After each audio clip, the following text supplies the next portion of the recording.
முதலமைச்சர் கோப்பை நிறைவு விழாவில் முதல்வர் ஸ்டாலின் உரையாற்றி வருகிறார். அந்த காட்சிகளை பார்க்கலாம். திறமையாளர்களை அடையாளம் காண உழைத்துக் கொண்டிருக்கக்கூடிய மாண்புமிகு துணை முதலமைச்சர் உதயநிதி அவர்களுக்கும் என்னுடைய பாராட்டுக்கள், வாழ்த்துக்கள்.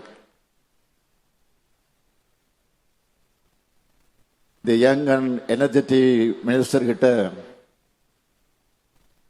இளைஞர்களுடைய நலனையும் விளையாட்டுத்துறையோட எதிர்காலத்தையும் ஒப்படைச்சா அதை எப்படி வெற்றிகரமாக அமையும் என்பதற்கு தமிழ்நாடு எடுத்துக்காட்டாக ஆகியிருக்கு. நம்முடைய தமிழ்நாட்டுக்கு பெருமை சேர்க்கிற உலக அரங்கில் வெற்றிகளை குவிச்சு நாட்டுக்கு பதக்கங்களும் வெற்றி கோப்பைகளும் பெற்றுத்தரப்போகிற திறமையான இளம் விளையாட்டு வீரர்களை பாராட்டுகிற இந்த விழாவை மிக பிரம்மாண்டமாக ஏற்பாடு செஞ்சிருக்க விளையாட்டுத்துறையினுடைய செயலாளர் திரு அதுல்ய மிஸ்ரா IAS அவர்களையும், விளையாட்டு மேம்பாட்டு ஆணைய உறுப்பினர் செயலர் திரு மேகநாத ரெட்டி IAS அவர்களையும் மற்றும் அலுவலர்களையும் நான் பாராட்டுகிறேன், வாழ்த்துகிறேன். தமிழ்நாட்டு விளையாட்டுத்துறையோட கோல்டன் ஏஜா நம்ம திராவிட மாடல் ஆட்சி இருக்கு. நேஷனல் லெவல் போட்டிகளாக இருந்தாலும் இன்டர்நேஷனல் டோர்னமெண்ட்டுகளாக இருந்தாலும் ஹை குவாலிட்டியில ஹோஸ்ட் பண்ற இடமா நம்ம தமிழ்நாடு வளர்ந்திருக்கு. நம்ம தமிழ்நாட்டு பிளேயர்ஸ் ஒவ்வொருத்தரும் நாங்க சாம்பியன்ஸ்னு வெற்றி மேல வெற்றிகளை குவிச்சிட்டு இருக்காங்க. இதற்கு காரணமான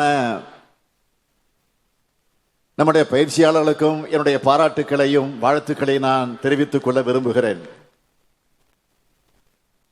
விளையாட்டை வளர்க்க திறமையான வீரர்களை அடையாளம் கண்டு ஊக்குவிக்க உரிய அங்கீகாரம் வழங்க 37 கோடி ரூபாய் பரிசு தொகையோட இந்த முதலமைச்சர் கோப்பை விளையாட்டு போட்டிகளை நடத்தி இருக்கிறோம். தம்பி உதயநிதி அவர்கள் எடுத்து சொன்னது போல கடந்த 4 ஆண்டுகள்ல நம்ம தமிழ்நாடு எல்லா துறைகளையும் எப்படிப்பட்ட உயரங்களை அடைஞ்சிட்டு இருக்குன்னு இளைஞர்களான உங்களுக்கு நல்லா தெரிஞ்சிருக்கும். அதனாலதான் நாட்டிலேயே பொருளாதாரத்தில் எந்த மாநிலமும் சாதிக்காத டபுள் டிஜிட் வளர்ச்சியை நாம சாத்தியப்படுத்தி இருக்கிறோம். இந்த சாதனை பயணம் விளையாட்டு துறையிலும் எதிரொலிக்குது, தொடர்ந்து எதிரொலிக்கும். திறமையாளர்கள் எங்க இருந்தாலும் அடையாளம் கண்டு அவங்கள ஊக்குவிக்கணும் என்று நினைக்கிறோம். அதனாலதான் பள்ளி கல்லூரி மாணவர்கள், மாற்றுத்திறனாளிகள், பொதுமக்கள், அரசு ஊழியர்கள் எல்லா தரப்பினரும் கலந்துக்கிற மாதிரி சிஎம் டிராஃபியை டிசைன் பண்ணணும். இந்த சிஎம் டிராஃபியோட கடந்த ஆண்டு வெற்றியை பார்த்து 16,28,338 பேர் இந்த ஆண்டு பங்கேற்க ஆன்லைன்ல ரெஜிஸ்டர் பண்ணியிருந்தாங்க. 5 பிரிவுகளின் கீழே நடந்த 38 போட்டிகள்ல மாவட்ட மண்டல அளவை எல்லாம் கடந்து 32,000க்கு மேற்பட்ட வீரர்கள் ஸ்டேட் லெவல்ல கலந்துகிட்டாங்க. இவங்கள தனிநபர் பிரிவில் முதல் 3 இடங்களை பிடிச்சிருக்கக்கூடிய வெற்றியாளர்களுக்கு 1 லட்சம் ரூபாய், 75,000 ரூபாய், 50,000 ரூபாய். டீம் ஸ்போர்ட்ஸ்ல அணியில் இருக்கிற எல்லோருக்கும் 75,000 ரூபாய். 50,000 ரூபாய் 25,000 ரூபாய் பரிசு தொகையாக வழங்குகிறோம். அது மட்டுமல்ல, இதோட கல்வி உதவித்தொகை, அங்கீகாரம் மற்றும் வேலைவாய்ப்பு உள்ளிட்ட பல நன்மைகளையும் வழங்குகிறோம். இந்த ஆண்டு முதல் முறையா ஸ்போர்ட்ஸும் நடத்தி இருக்கிறோம். எல்லா போட்டிகளும் கேம்ஸ் மேனேஜ்மெண்ட் சிஸ்டம் மூலமா வெளிப்பட தன்மையோட நடத்தப்பட்டிருக்கு. எல்லா அப்டேட்டுகளையும் ஸ்கோரையும் வாட்ஸ்அப் சாட்பாட் மூலமா தெரிஞ்சிக்க ஏற்பாடு பண்ணியிருக்கிறோம். இப்படி நிறைய செஞ்சிருக்கிறோம். கடந்த அதிமுக ஆட்சியின் 5 ஆண்டு காலத்தில் விளையாட்டுத்துறை உட்கட்டமைப்புக்காக 170 கோடியே 33 லட்சம் ரூபாய் தான் நிதி ஒதுக்கப்பட்டுச்சு. ஆனா நம்ம ஆட்சிக்கு வந்த இந்த 4 ஆண்டுகள்ல 601 கோடியே 38 லட்சம் ரூபாய் நிதி ஒதுக்கி இருக்கிறோம். ஒட்டுமொத்தமா விளையாட்டுத்துறைக்காக ஒதுக்கப்பட்டிருக்கக்கூடிய நிதி எவ்வளவு தெரியுமா? 1945 கோடியே 7 லட்சம் ரூபாய் நிதி ஒதுக்கி இருக்கிறோம்.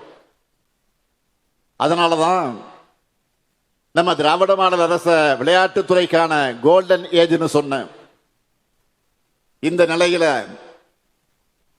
விளையாட்டு வீரர்களுடைய கனவுகளுக்கு சிறகுகள் கொடுக்க தமிழ்நாடு சாம்பியன்ஸ் அறக்கட்டளையை தொடங்கி இதுவரைக்கும் 1369 வீரர் வீராங்கனைகளுக்கு 25 கோடி ரூபாய்க்கு உதவிகளை வழங்கியிருக்கிறோம். இந்த வீரர்கள் தேசிய மற்றும் பன்னாட்டு போட்டிகளில் பங்கேற்று 350க்கும் மேற்பட்ட பதக்கங்கள் பெற்று தமிழ்நாட்டுக்கு புகழ் தேடி தந்திருக்கிறாங்க. அதேபோல் தேசிய மற்றும் பன்னாட்டு விளையாட்டு போட்டிகளில் பதக்கங்களை வென்று தமிழ்நாட்டுக்கு பெருமை சேர்த்துள்ள 5393 விளையாட்டு வீரர் வீராங்கனைகள், மாற்றுத்திறனாளி விளையாட்டு வீரர்களுக்கு உயரிய ஊக்கத்தொகையாக 172 கோடி ரூபாய் வழங்கப்பட்டிருக்கு. விளையாட்டு வீரர்களுக்கு என்னென்ன செஞ்சிட்டு இருக்கிறோம்னு சிலவற்றை மட்டும்தான் ஹைலைட்டா நான் சொல்றேன். எலைட் விளையாட்டு வீரர்களுக்கான சிறப்பு உதவி தொகையை 25 லட்சத்திலிருந்து 30 லட்சம் ரூபாயாக உயர்த்தி இருக்கிறோம். 17 விளையாட்டு வீரர்களுக்கு 1 கோடியே 19 லட்சம் ரூபாய் ஊக்கத்தொகை வழங்கப்பட்டிருக்கு. பாராலிம்பிக் 2024 போட்டிகளில் பதக்கங்கள் வென்ற 4 விளையாட்டு வீரர்களுக்கு 5 கோடி ரூபாய் உயரிய ஊக்கத்தொகை வழங்கப்பட்டது. இது மட்டுமல்ல, 234 சட்டமன்ற தொகுதிகளையும் மினி ஸ்டேடியம் அமைக்கப்படும் அறிவிச்சு தலா 3 கோடி ரூபாய் செலவில் இதுவரைக்கும் 75 தொகுதிகளில் விளையாட்டு அரங்கங்கள் அமைக்கப்பட்டு வருது. தலைவர் கலைஞருடைய 100ஆண்டை முன்னிட்டு தமிழ்நாட்டில் இருக்கிற 12,525 கிராம ஊராட்சிகளுக்கும் 16,798 விளையாட்டு உபகரண தொகுப்புகளை வழங்கியிருக்கிறோம். அதேபோல் நகர்ப்புற உள்ளாட்சி அமைப்புகளுக்கு 100 கோடி ரூபாய் ஒதுக்கீட்டில் விளையாட்டு உபகரண தொகுப்புகளை வழங்கியிருக்கிறோம். சென்னை, திருச்சி, மதுரை, நீலகிரி ஆகிய மாவட்டங்களில் ஒலிம்பிக் அகாடமிகள் அமைக்கப்பட்டிருக்கு. நான் சொல்றதெல்லாம் கொஞ்சம்தான். விளையாட்டுத்துறைக்கான சாதனைகளை பட்டியலிட்டு சொன்னா இன்னைக்கு முழுக்க சொல்ல வேண்டியதாக இருக்கும். நம்ம தமிழ்நாடு மாதிரி வேற எந்த மாநிலமும் விளையாட்டுகளுக்கும் விளையாட்டு வீரர்களுக்கும் உதவிகள் செஞ்சிருக்க மாட்டாங்கன்னு பெருமையோட நெஞ்சு நிமிர்த்தி நான் சொல்வேன். இந்த உழைப்பால நம்ம தமிழ்நாடு வாங்கி இருக்கக்கூடிய சில அவார்ட்ஸ் மட்டும் சொல்றேன்.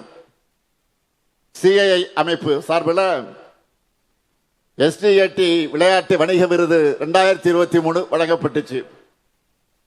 2 ஆண்டுகளுக்கு தி இந்து ஸ்போர்ட்ஸ் ஸ்டார் ஏசஸ் விருதுகள் வழங்கப்பட்டிருக்கு. ஜெம் அவார்ட்ஸ் 2025 வழங்கப்பட்டிருக்கு. நம்ம செஸ் சாம்பியன் குகேஷுக்கு கேல் ரத்னா விருது கிடைச்சிருக்கு. 2024 ஆண்டு அர்ஜுனா விருது நம்ம தமிழ்நாட்டை சார்ந்த 4 வீரர்களுக்கு வழங்கப்பட்டிருக்கு. நம்ம துணை முதலமைச்சர் உதயநிதி அவர்கள் வரவேற்புரையில் சொன்னார அந்த விருதுகள். இப்படி எத்தனை விருதுகள் தமிழ்நாட்டை தேடி வந்தாலும் நாங்க பெருசா நினைக்கிற விருது எது தெரியுமா? தமிழ்நாட்டில் ஸ்போர்ட்ஸை கேரியரா எடுத்த நிச்சயம் நம்மால சாதிக்க முடியும்னு நம்ம அரசோட திட்டங்கள் மேலேயும் முன்னெடுப்புகள் மேலேயும் நம்பிக்கை வச்சு இத்தனாயிரம் பேர் இந்த போட்டிகளை பங்கெடுக்கிறாங்களே, உங்களுடைய இந்த நம்பிக்கை தான் எங்களுக்கான பெரிய விருதாக அமைந்திருக்கிறது.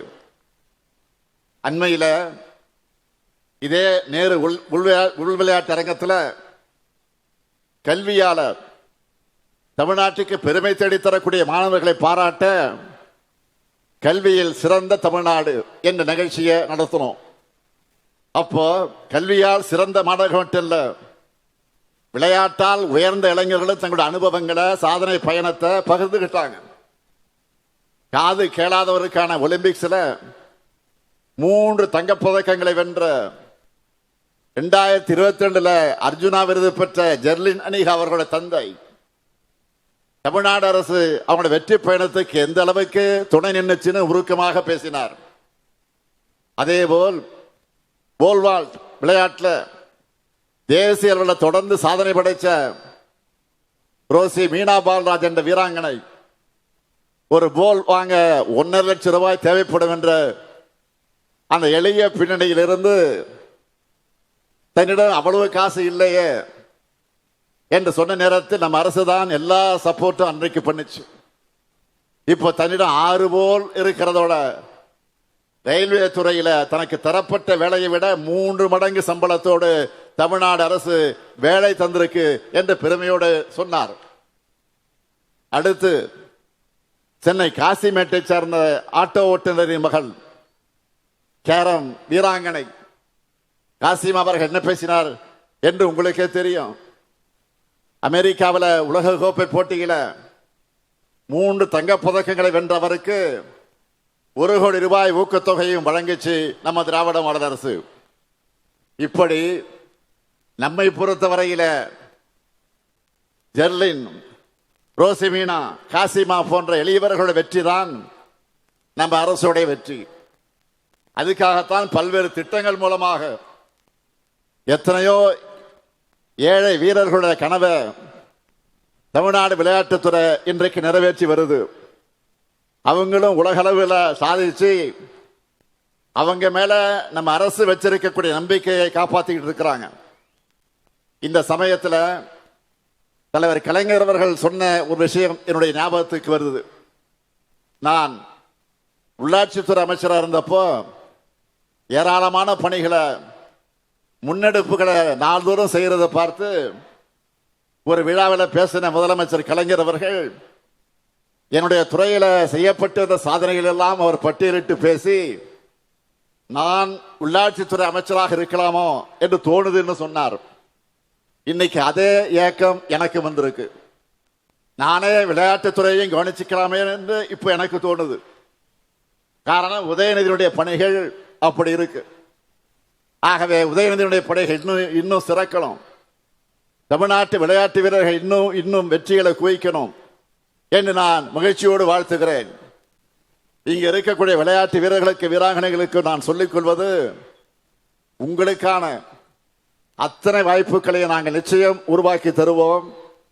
நீங்கள் விளையாட்டில் கவனம் செலுத்தி முறையா பயிற்சி பண்ணி உங்க திறமையால நம்ம தமிழ்நாட்டுக்கு, இந்திய நாட்டுக்கு பெருமை சேருங்க.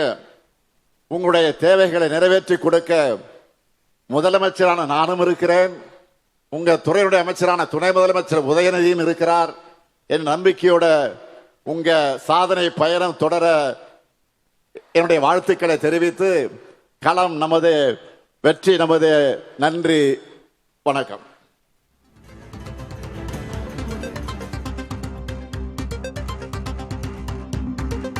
முதலமைச்சர் கோப்பை நிறைவு விழாவில் முதல்வர் ஸ்டாலின் உரையாற்றிய காட்சிகளை பார்த்தோம். களம் நமதே என்ற தலைப்பில் இந்த விழா நடைபெறுகிறது. விளையாட்டுத்துறையின் பொற்காலமாக திமுக ஆட்சி விளங்குகிறது என்று முதல்வர் பேசினார். இரட்டை இலக்க பொருளாதார வளர்ச்சியை அடைந்திருக்கிறோம் என்றும் விளையாட்டுத்துறையில் திமுக அரசு செய்த திட்டங்களையும் முதலமைச்சர் பட்டியலிட்டு பேசினார். விளையாட்டுத்துறை அமைச்சர் உதயநிதியையும் முதலமைச்சர் பாராட்டிய காட்சிகளை பார்த்தோம்.